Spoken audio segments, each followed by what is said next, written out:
Good morning, YouTube. This is my review of the Samsung Galaxy S3. I've been using this phone as my daily driver for the last 3 weeks and I've been quite happy with it. This phone comes out of the box with Android version 4.0.4 Ice Cream Sandwich. This is the GTI 9300 model. That's the international version that comes with twice the cores and half the RAM of the North American version. This phone here has Samsung's new quad-core Exynos processor running at a max of 1.4 gigahertz. It has 1 gigabyte of RAM. I think Samsung has done a great job with the design of this phone.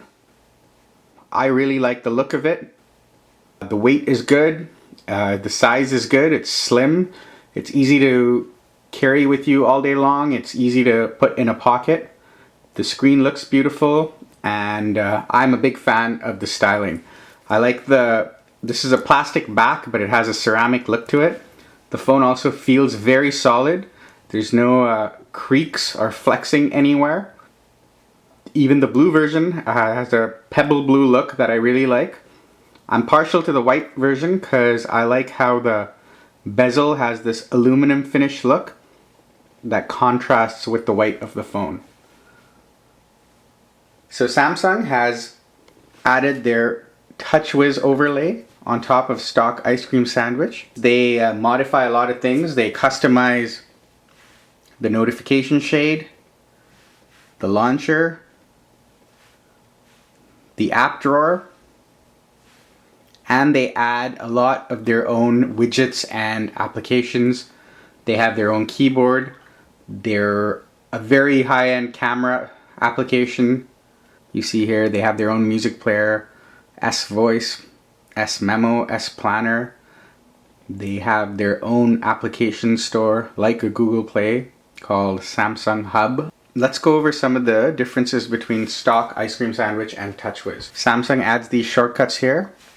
They also have this animation to remind you every time you pull the shade down that there are more controls to the side. I don't mind seeing the animation all the time, but I would have liked it if we could configure what shortcuts we show here, like in some custom ROMs. I would have also liked it if we could configure the number of screens that we can have here. You can set which one is going to be your home screen pretty easily, and you can also rearrange very easily, but yeah, you cannot add any more screens here, which would be good also because they have a ton of widgets, a lot of clock widgets, as well as they have widgets like for some of the different applications they have. But I find there's not enough screens to add all their widgets if you wanted to. Using this phone, I find that the Samsung launcher is not as good as the stock launcher, so I switched to Apex launcher, which gives you a lot more functionality. I'll have a review of the Apex launcher at some point in the future. Let's look at the drawer. The app drawer gives you several options. You can edit the order of which apps appear. You can also decide if you want them to be showing as a grid or a list like they had before. What they didn't have before last year in the Galaxy S2 that they have now is you can have it as a grid, but you can have it alphabetically, which is nice because this tends to fill up pretty quickly. I also like that you can hide the applications that you don't want to see every time you open the drawer. Let's say I don't want to see settings anymore. I can do that. Maybe I don't want to see a couple more. So I can just do that and they're gone. Done. So you can actually spend quite a bit of time and customize the drawer to your liking. Let's look at some of the widgets and applications that they come with, or that Samsung includes. There's an S Memo application that lets you create artistic little memos for your friends, I suppose, if you want to send them notes, I think. I don't know. I haven't used it. It's not so. I find that myself, I don't use any of the Samsung applications really.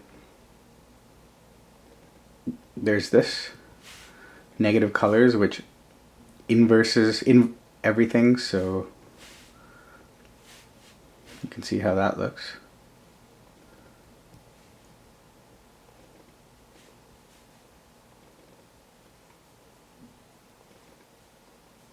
They have their own bookmarks and their own calendar widgets.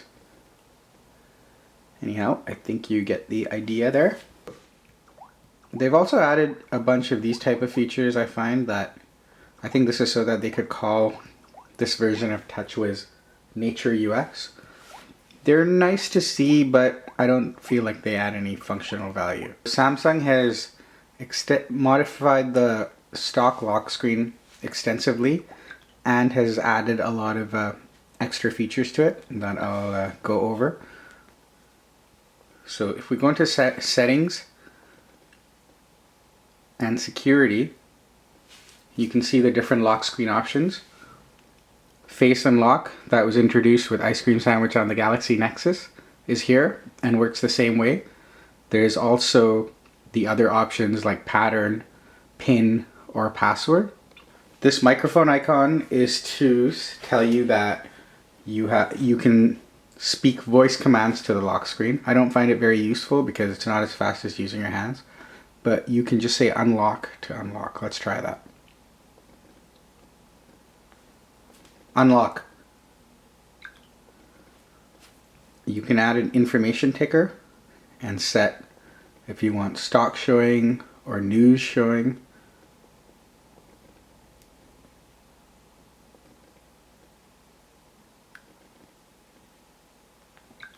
So now you can see it shows, you can configure what stocks you want to keep an eye on and it'll show you that. You can do this, which is useful if you follow a lot of stocks. You can also set shortcuts. You can show additional clock. You can show weather. You can turn the ripple effect on and off. You can add help text. And you can set up the wake up command. So these are different wake up commands I've set beforehand. Unlock, messages, open camera, and you can configure all these.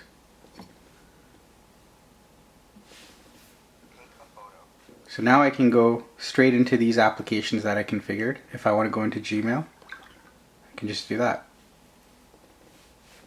I can go into the phone directly. Take a photo.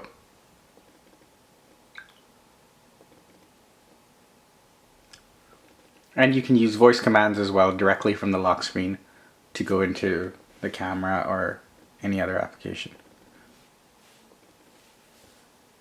Let's change that to messages. So it's quite simple to do that.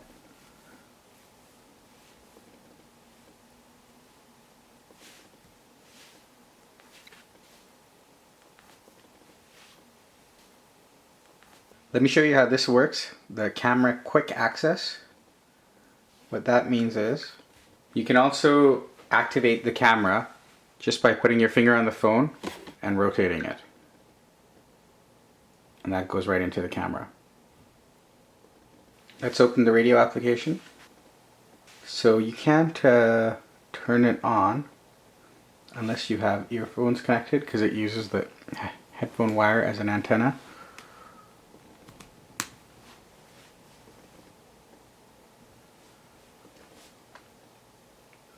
Now you can turn it on. You can also set it so that it uses the speakers.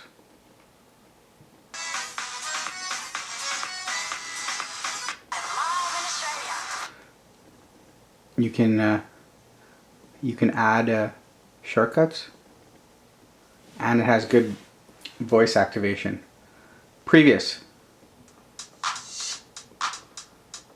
Previous.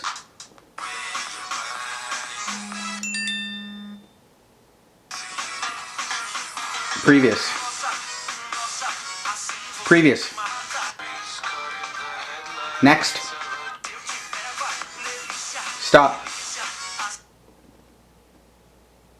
When the earphones are connected, these shortcuts show up. One song only.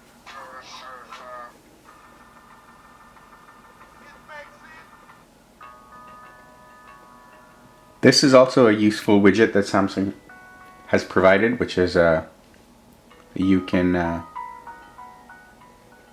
operate your music player from the notification shape. I like that. I also like the flashlight widget. So this is a flashlight, as you can see. It's quite useful.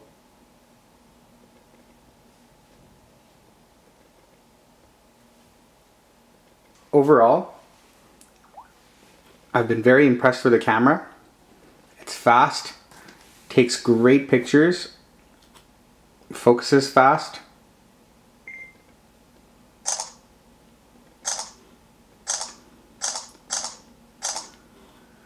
The shutter lag is very minimal.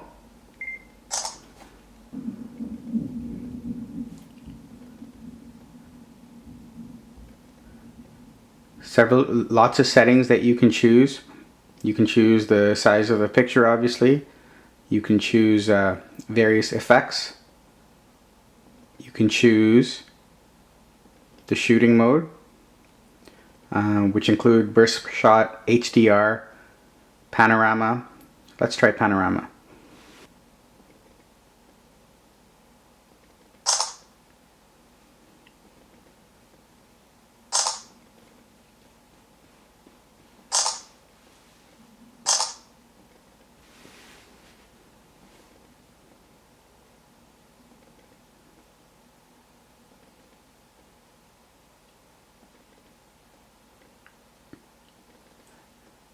Let's try burst shot.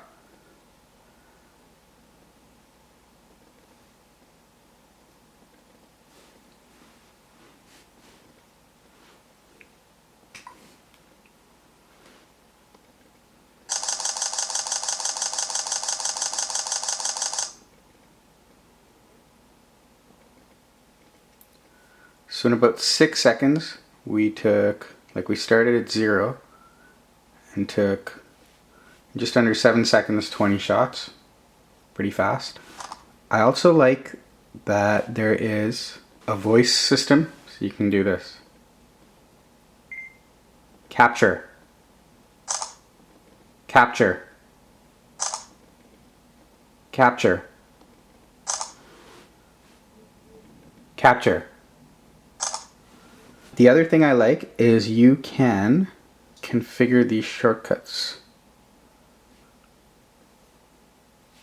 Tap and hold icon, then drag it to edit position. So let's say you want your guidelines showing.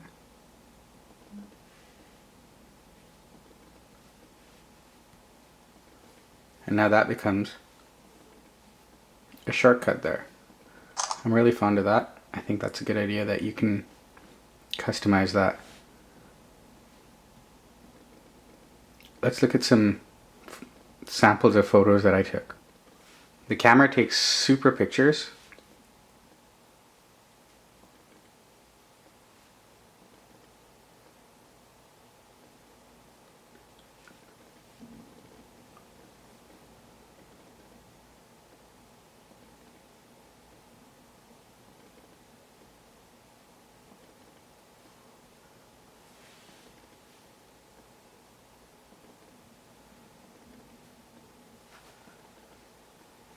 The video camera is also excellent. You can switch pretty fast to video mode. You can zoom while you're filming.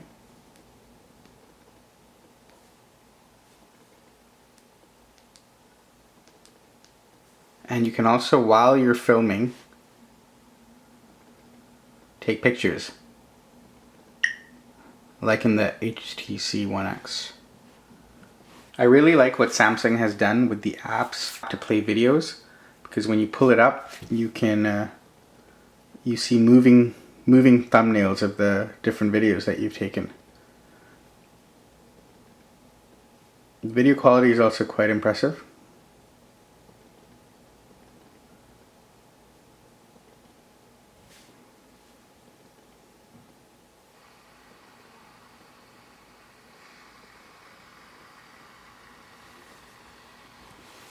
And you can do this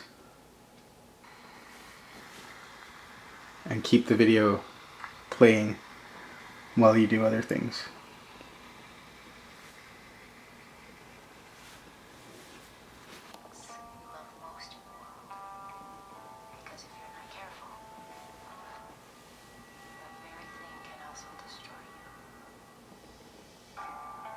The screen is really brilliant in this device. I've been so happy with how beautiful video looks on it.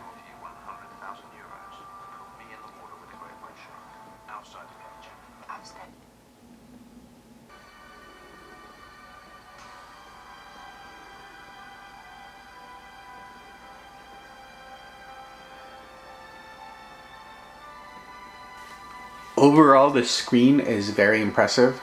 Watching videos on the Super AMOLED screen is a delight. I've even in general using the screen, I've had no problems with reading text or noticing the pentile matrix. I like the battery life. Battery life has been quite good for me. The longest standby I got was 30 hours. Most of the time when I charge it 100%. Even currently, I've been going for 18 hours and 25 minutes. My battery's almost done. Let's see what it's at. So I think I pulled it off the charger last night, almost at 1 a.m. It's 7:40 p.m. now, and yeah, I'm at 9%. Overall, I've been very happy with the battery life. I find there are a lot of little things that Samsung still hasn't sorted out. One of them has to do with the logs for the phone. It keeps showing text messages in here, and if you set it to just show calls only, that works okay. But then it doesn't keep this after you restart. It goes back to showing all logs, which is very annoying. Let's go into the email program. I have a couple of issues with this email program. One is when it comes out of the box, it had a white background with the default setting of the text being white also. So I was getting emails and could only see links. I could not read the actual text. Then I had to go into the menu setting and switch the font color from white to black, and then I could read the text. It used to look like this. This is how emails used to look. Just see links.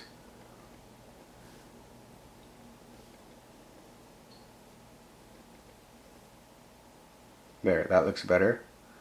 I also find that the scrolling, I don't know if this is going to show up on video, but the scrolling is not smooth. Here's another little minor issue with this email client. So let's say I'm looking at an email. I sent myself an email earlier today at 9:21 a.m. So if this was the last email I looked at, I would press home and go back to the home screen. Now let me send myself a new email. So I'm using Gmail. One feature that is pretty nice about the stock Samsung keyboard is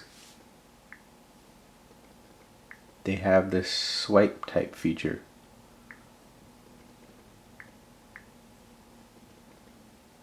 Okay, so let's send this email.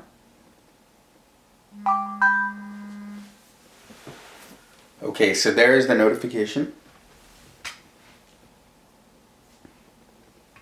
and I can see that I have an email. The subject heading is live test. So when I click on it, instead of it going to that email, which is what I think a user would expect, it just goes back to where you left off last. Then you have to go find the newest email or scroll over to the newest email. There it is. The biggest issue I've seen is as you use the phone, if you haven't restarted in a few days, it starts getting slower to draw the home screen. I've also found if I don't reboot for a while, I start seeing little mystery crashes. Another little crash. Here I took a screen cap when TouchWiz crashed. I have also been logging crashes. There's only been one crash that caused a full reboot since June 24th, and that happened on July 17th. I've played with the Samsung keyboard quite a bit, and I'm not a big fan of it. I think the predictive is not as good as on other keyboards, like even the standard Google keyboard. So I'm going to try to type Monday. So I've written M-O-N-D, which I think is pretty close to Monday, but it says M-O-U-N-D there instead of M-O-N-D. Then I type M-O-N-D-A, and it's still not guessing Monday, it's guessing Honda. So I have to type the full word before there. It finally gets to Monday. Let's try the word convertible. C-O-N-V-E.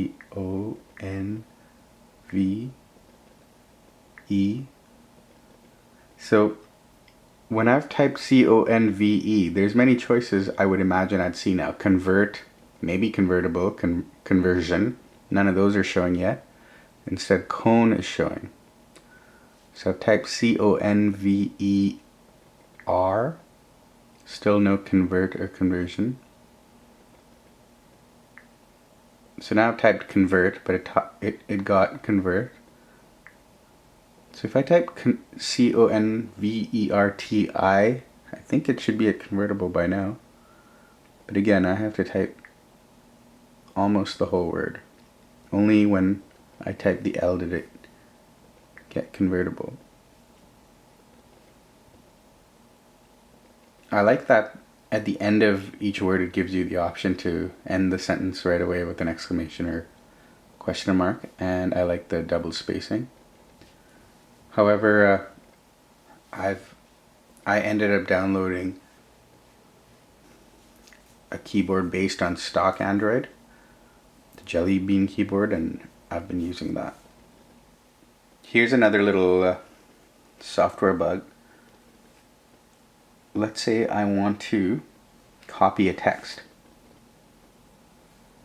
So I long press and I can choose copy message text. Oh, is it going to copy? What's happening? Another little software bug. So if you want to copy a message text, the way to do it is choose forward, and then from here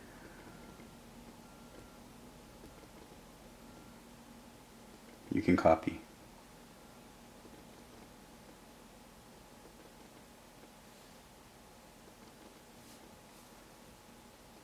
You can also see my S-Voice video to see some of the issues I find with S-Voice. As such, I don't use S-Voice too much because it's slow and not reliable, not entirely reliable. Overall, this is a great phone. While I'm not super thrilled with some of the little choices Samsung has made, I think hardware-wise, I'd give this phone 12 out of 10. I'd give the screen also a 10 out of 10. I'd probably give it 11 out of 10 if it was not Pentile, but that's okay. I think the design is a 9 out of 10, and once you flash a custom ROM based on the stock Google experience, like Cyanogen, then this phone is unbeatable. Thank you for watching.